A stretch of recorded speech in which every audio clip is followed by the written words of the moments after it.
సరే, ఈరోజు మనం హిందూ పురాణాల్లోని అత్యంత ఆసక్తికరమైన, శక్తివంతమైన ఒక పాత్ర గురించి తెలుసుకోబోతున్నాం. ఆయనే పరశురాముడు. యోధ ఋషిగా పేరొందిన ఆయన గాథలోకి వెళ్దాం పదండి. పుట్టింది బ్రాహ్మణుడుగా, కాని చేసింది క్షత్రియ ధర్మం. అసలు ఎవరు ఈ పరశురాముడు? శాంత స్వభావుడైన ఒక ఋషి పురాణాల్లోనే అత్యంత భయంకరమైన యోధులలో ఒకరిగా ఎలా మారాడు? ఈ వైరుధ్యం వెనుకున్న కథేంటో ఇప్పుడు చూద్దాం.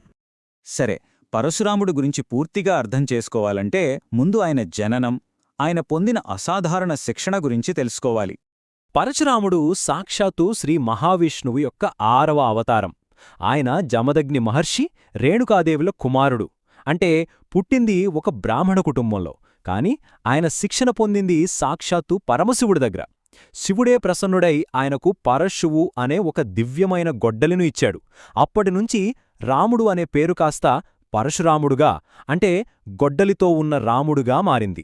చూడండి, శాంతియుతమైన జీవితం గడపాల్సిన బ్రాహ్మణుడు, కాని ఆయన విధి దివ్యాస్త్రాలతో ముడిపడి ఉంది.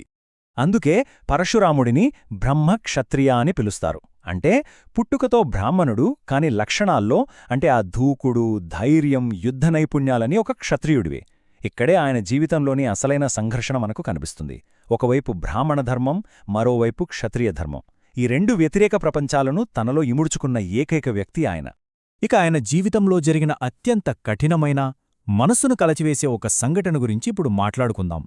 ఇది విధేయతకు ఒక భయంకరమైన పరీక్ష లాంటిది. కదేంటంటే, ఒకరోజు జమదగ్ని మహర్షి తన భార్య రేణుకాదేవి మీద తీవ్రమైన ఆగ్రహానికి గురవుతాడు. వెంటనే తన మొదటి 4 కొడుకులను పిలిచి ఆమెను సంహరించమని ఆజ్ఞాపిస్తాడు.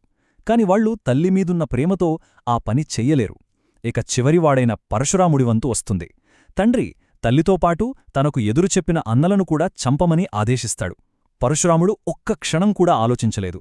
తండ్రి మాటే వేదం. వెంటనే ఆ ఆజ్ఞను పాటిస్తాడు.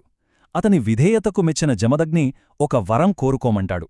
అప్పుడు పరశురాముడు జరిగిన సంఘటన ఏదీ గుర్తులేకుండా తన తల్లిని, సోదరులను తిరిగి బతికించమని కోరుకుంటాడు. చూడండి, ఈ ఒక్క సంఘటన చాలు తండ్రి ఆజ్ఞ పట్ల పరశురాముడికున్న అచంచలమైన భక్తిని అర్థం చేసుకోవడానికి. ఇదే గుణం ఆ తర్వాత జరగబోయే ఒక పెను విధ్వంసానికి నాంది పలుకుతుంది. ఆ అచంచలమైన నిబద్ధతే మళ్లీ పరీక్షకు గురవుతుంది. కాని ఈసారి అది ఒక ప్రచండమైన ప్రతీకార అగ్నిని రగిలిస్తుంది. కథ ఇక్కడి నుంచే మొదలవుతుంది. కార్తవీర్యార్జునుడు అనే రాజు జమదగ్ని ఆశ్రమంలోని కామధేనువు అనే దివ్యగోవును బలవంతంగా తీసుకువెళ్లాలని చూస్తాడు. అప్పుడు పరశురాముడు ఆ రాజుని, అతని సైన్యాన్ని మొత్తం ఓడించి కామధేనువును వెనక్కి తెస్తాడు.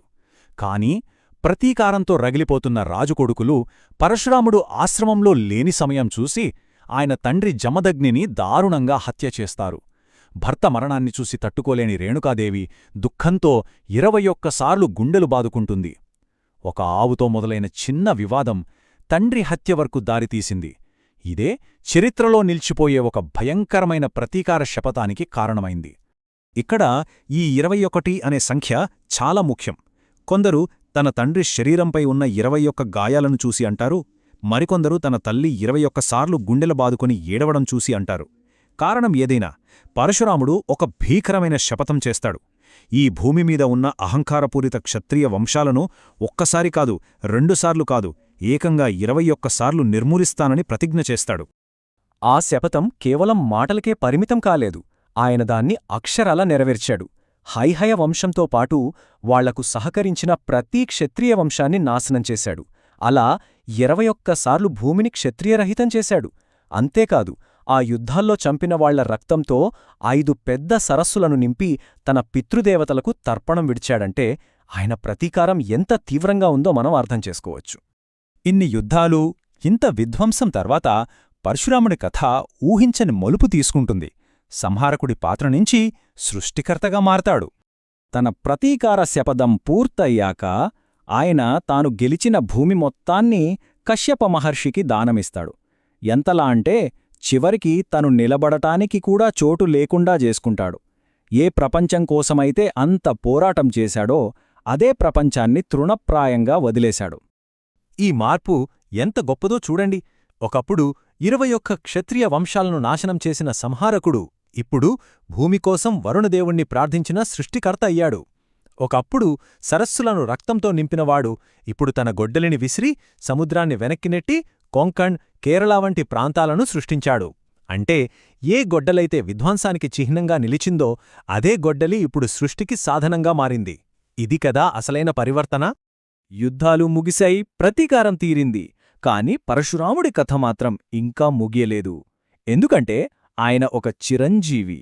ఇప్పుడు ఆయన ఒక కొత్త పాత్రను స్వీకరించాడు, అదే గురుపాత్ర. మహాభారతంలోని ఎందరో మహామహులకు ఆయనే గురువు. గంగాపుత్రుడు భీష్ముడికి యుద్ధ విద్యలు నేర్పింది ఆయనే. పాండవ కౌరవుల గురువైన ద్రోణాచార్యుడికి దివ్యాస్త్రాలిచ్చింది కూడా ఆయనే. ఇక మహాభారతంలో విషాదనాయకుడైన కర్ణుడికి బ్రహ్మాస్త్రాన్ని ఉపదేశించాడు. కాని కర్ణుడు తన కులం గురించి అబద్ధం చెప్పాడని తెలుసుకుని కీలక సమయంలో ఆ అస్త్రం పనిచేయకుండా శపించాడు కూడా. అంటే తన శిష్యుల ద్వారా మహాభారత యుద్ధగతిని కూడా ప్రభావితం చేశాడన్మాట. పురాణాల ప్రకారం పరశురాముడు ఇప్పటికీ జీవించే ఉన్నాడు. ఒడిశాలోని మహేంద్రగిరి పర్వతాలపై ఆయన ఇంకా తపస్సు చేసుకుంటున్నారని చాలామంది నమ్ముతారు.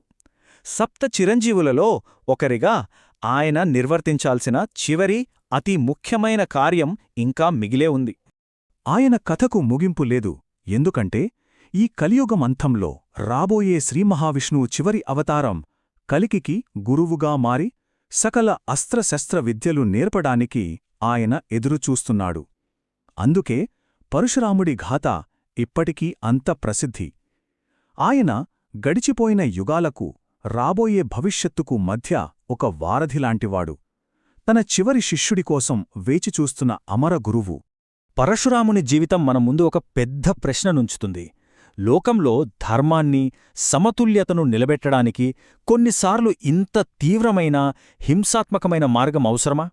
న్యాయం, కర్తవ్యం పేరిట జరిగే పనుల వెనుక మనం చెల్లించాల్సిన మూల్యమెంత? దీని గురించి ఆలోచించాల్సిందే.